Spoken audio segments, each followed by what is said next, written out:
Bab tangis Rasul sallallahu alaihi wasallam. Hadis pertama, ini Nabi SAW itu, Bapak Ibu, sangat mudah menangis. Para ulama mengatakan ciri-ciri hati yang hidup adalah mudah menangis. Dan ciri-ciri hati yang mati adalah kering. Apa itu kering? Air matanya tidak bisa keluar. Maka kita masing-masing mengecek apakah kita mudah menangis. Menangisnya bukan menangisi sedih ya, sedih ditinggal istri, ditinggal pacar, ditinggal ini, bukan. Tapi nangis ketika berkaitan dengan Allah Subhanahu wa taala, dengan akhirat, dengan tafakur kita dengan hari akhir dan lain sebagainya. Mendengar Al-Qur'an nangis. Ada orang itu dengar musik nangis, Pak. Saya banget ini. Nangis dia. La haula wala quwwata illa billah. Saya dengar musiknya kebetulan lagunya ya bersentuhan dengan atau beririsan dengan masa lalu dia nangis. Tapi membaca Al-Quran nggak pernah nangis. Membaca hadis Nabi SAW nggak pernah menangis.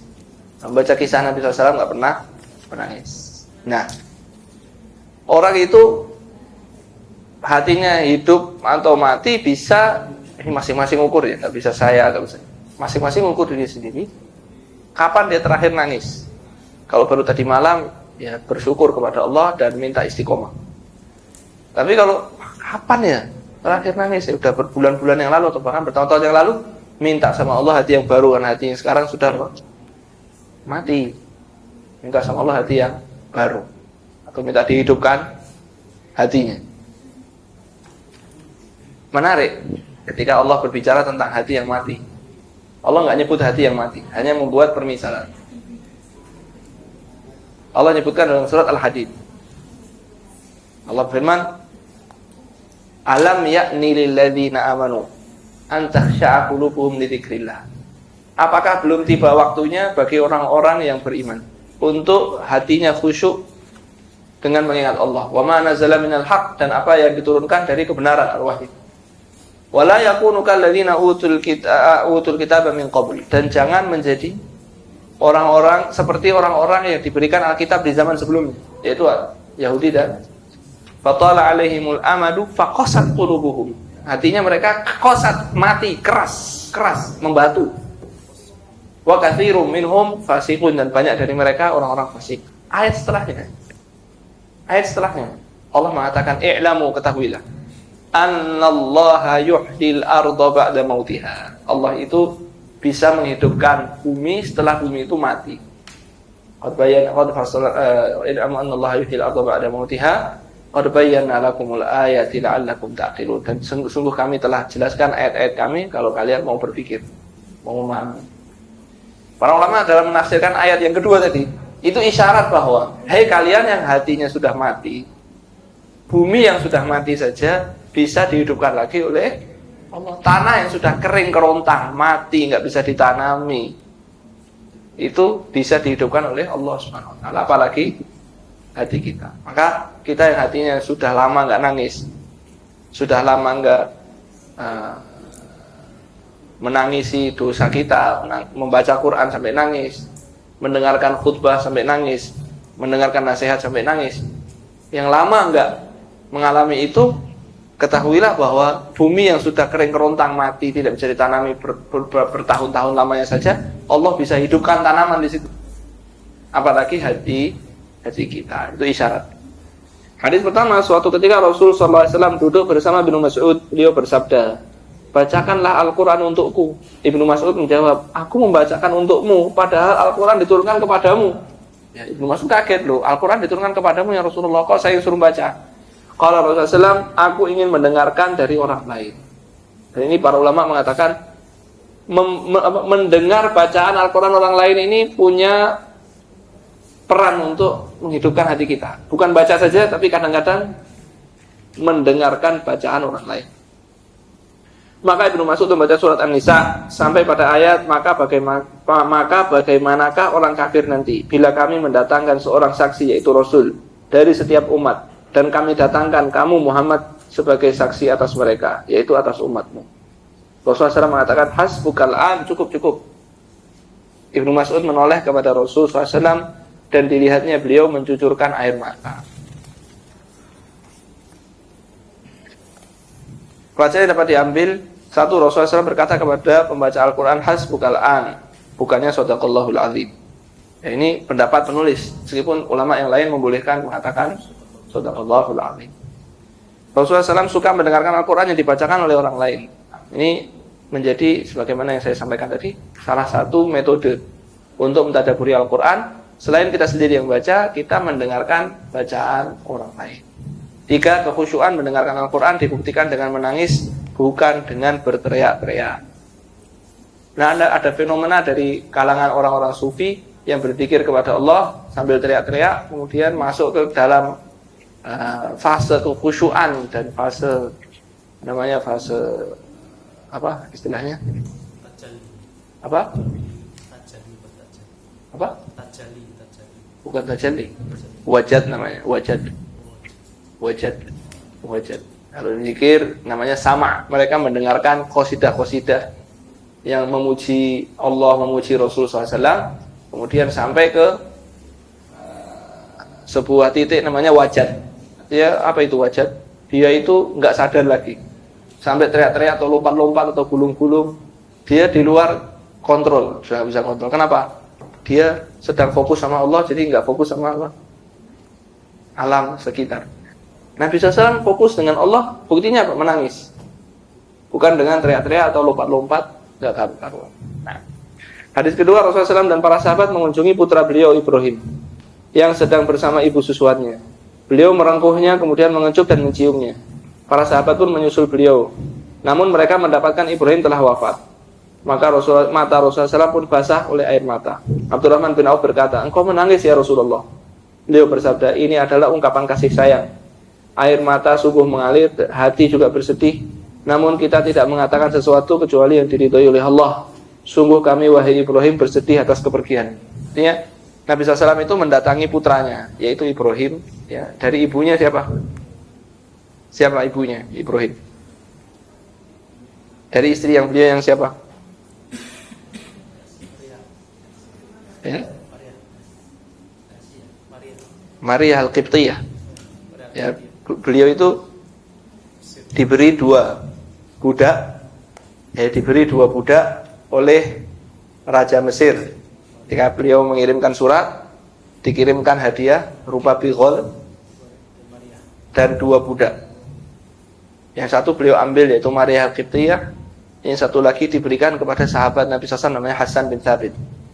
Hasan ibnu Thabit. Nah, Maria Al-Qibtiyah ini budaknya Rasulullah SAW, kemudian hamil dan melahirkan putra beliau namanya Ibrahim, dan masih berusia masih kecil, 2 tahun atau 3 tahun itu Ibrahim ini meninggal. 2 tahun mungkin, 2 tahun Ibrahim ini meninggal. Nah, ketika meninggal Nabi SAW datang dalam keadaan naza. Ya, ini kemudian beliau merangkuhnya, kemudian mengecup dan menciumnya, maksudnya dalam keadaan naza. Naza itu apa? Naza itu mau mati gitu. Apa? Sekarat. Nah, ruhnya mau keluar. Kemudian beliau dipeluk, dicium. Ketika para sahabat datang melihat Ibrahim sudah meninggal dan air mata Nabi SAW ya, basah. Kemudian Abdurrahman bin Auf melihat, engkau ya nangis juga ya Rasulullah. Qala innal aina la tadma.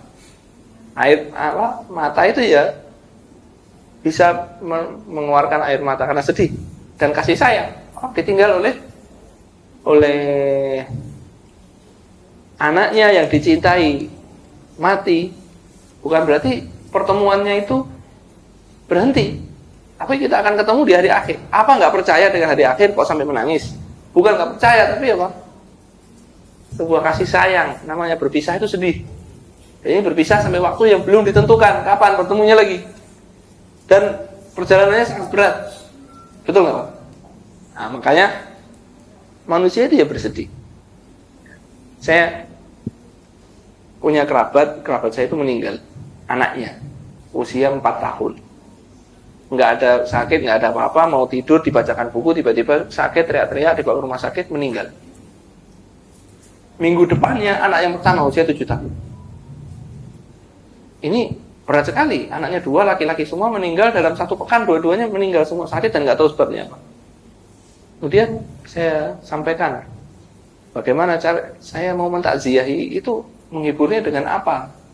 Karena saya baca di buku-buku, saya ingat ada ulama itu anaknya meninggal sedih, kemudian didatangi, ditakziahi oleh banyak orang, belum bisa menghilangkan kesedihannya. Sampai ada seseorang bertanya kepada beliau, saya ingin bertanya kepadamu, jika ada seorang di penjara bersama bapak dan ibunya, kemudian anaknya keluar dulu, itu seharusnya bapak ibunya senang atau sedih? Dia bilang harusnya senang. Oh, kalau begitu anakmu ini keluar lebih dulu dari penjaranya dunia menuju luasnya rahmat Allah SWT, kamu harusnya apa? Senang. Dia bilang tidak ada yang menghiburku kecuali kalimat-kalimat itu. Bahwa tenang hatinya, bahwa sesungguhnya orang yang anaknya meninggal bukan berarti senang ketawa-ketawa gitu ya. Pasti sedih, pasti nangis, pasti hatinya apa? Terluka. Yang membuat dia punya perasaan sedih. Tapi kata Nabi SAW, wala naqulu illa ma yurdira. Dan kami meskipun sedih, air mata meskipun mengalir, hatinya meskipun sedih, tidak mengucapkan hal yang tidak disukai oleh Allah. Kita ucapkan apa? Alhamdulillah, inna lillahi wa inna ilaihi raji'un, Allahumma ajurni fi musibati wa akhlif li khairan.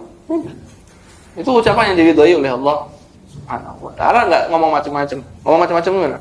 Alah, aku kehilangan anak, habis ini aku enggak hidup lagi, hidupku enggak berarti lagi. Kita ini ngomong-ngomong hal-hal yang seakan-akan dia itu hidupnya sudah habis. Ditinggal mati suaminya, tidak ada kehidupan lagi setelahmu.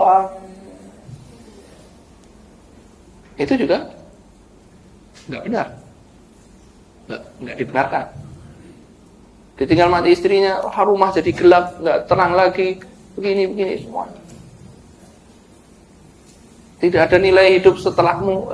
Ucapkan apa yang Allah suka. Jangan mengucapkan kebawa perasaan sehingga mengucapkan, kenapa tuh takdir ini kok sebegitu jahatnya sama saya? Anakku mati terus suamiku misalnya gitu ya. Kenapa orang-orang itu enggak, tapi saya yang kena musibah berat seperti ini? Allah ini enggak adil, naudzubillah min dzalik. Mengucapkan hal-hal yang tidak disukai oleh Allah Ta'ala. Ya. Diberi cobaan kita, alhamdulillah, inna lillahi wa inna ilaihi raji'un. Dan ini miliknya Allah, Allah ambil kapan? Allah mau. Pelajaran dapat diambil, boleh menangisi mayat tanpa menjerit-jerit dan meratap. Boleh bersedih karena kematian seseorang dengan menjauhi ungkapan kemarahan dan kemurkaan. Sebaiknya rela dan menyerah kepada takdir yang ditetapkan oleh Allah Subhanahu wa ta'ala. Ridho kepada takdir. Kan kita tiap pagi disuruh bilang apa? Raditu billahi wa bil islami dinan Muhammadin sallallahu alaihi wasallam nabi. Kata Nabi, siapa yang mengucapkan hal itu 3 kali di pagi hari dan 3 kali di sore hari, haqqun 'ala Allah an yurdiyahu. Pasti bagi Allah akan membuat dia ridho. Jadi kita ngomong raditu billahi robba, kita ridho kepada Allah, Allah akan membuat kita itu benar-benar ridho terhadap apa? Syariatnya Allah, takdirnya Allah. Wabil islami dina, Islam itu kita ridho Islam sebagai agama kita, Allah akan membuat kita ridho dengan Islam tersebut. Syariatnya kita jalankan tanpa ada beban. Nabi Muhammadin SAW nabiyan wa rasulullah, kita ridho Muhammad SAW sebagai nabi kita, Allah buat kita ridho dengan sunnah-sunnahnya. Di antara ridho kepada Allah, ridho kepada takdirnya Allah. 3, tangisan adalah ungkapan kasih sayang. Ini adalah ungkapan emosional yang nggak bisa ditutup-tutupi. Baik bahagia kita nangis, sedih juga kita menangis, nggak bisa ditutup-tutupi dan nggak bisa ditipu. 4, sabar dan mengharap pahala dari Allah SWT. Sabar itu biasa orang sabar, tapi mengharap pahala ini yang sulit. Namanya ihtisab. Kita mengharap Allah kita mengharap kepada Allah agar kita dapat pahala atas ujian berat yang kita terima. Kita menjadi tenang karena Allah nggak akan sia-siakan. Wallahu a'lam bishawab. Insyaallah besok kita akan bahas di pertemuan yang akan datang, mimpi berjumpa Rasul sallallahu alaihi wasallam. Baik, kita cukupkan. Mungkin ada yang bertanya atau menambahkan, kami persilahkan.